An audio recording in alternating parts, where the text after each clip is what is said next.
പകുതിവില തട്ടിപ്പിൽ special branch report police അവഗണിച്ചതായി ആരോപണം. തട്ടിപ്പിനെക്കുറിച്ച് മാസങ്ങൾക്ക് മുൻപ് സ്പെഷ്യൽ ബ്രാഞ്ച് മുന്നറിയിപ്പ് നൽകിയിരുന്നതായാണ് പുറത്തുവരുന്ന വിവരം.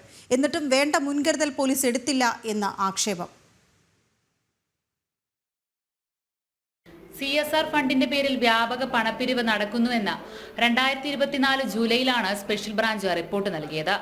അനന്തു കൃഷ്ണൻ വഞ്ചനാ കേസുകളിൽ പ്രതിയാണെന്നും അറിയിച്ചു. വിശദമായ അന്വേഷണം നടത്തിയില്ലെങ്കിൽ കൂടുതൽ പേരുടെ പണം നഷ്ടമാകുമെന്നായിരുന്നു മുന്നറിയിപ്പ്. എന്നാൽ സ്പെഷ്യൽ ബ്രാഞ്ച് റിപ്പോർട്ടിൽ പോലീസ് കാര്യമായ അന്വേഷണം നടത്തിയില്ല. ഇതാണ് വലിയ തട്ടിപ്പിലേക്ക് കൊണ്ടെത്തിച്ചത്.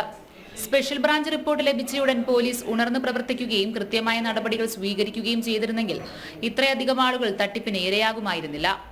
തട്ടിപ്പിന്റെ വിവരമറിഞ്ഞിട്ടും നടപടിയെടുക്കാതിരുന്ന പോലീസിന്റെ നിലപാടിനെതിരെ വലിയ പ്രതിഷേധം ഉയരുന്നുണ്ട്.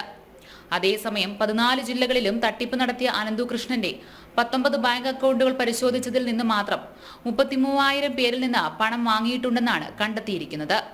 ജനം, കണ്ണൂർ.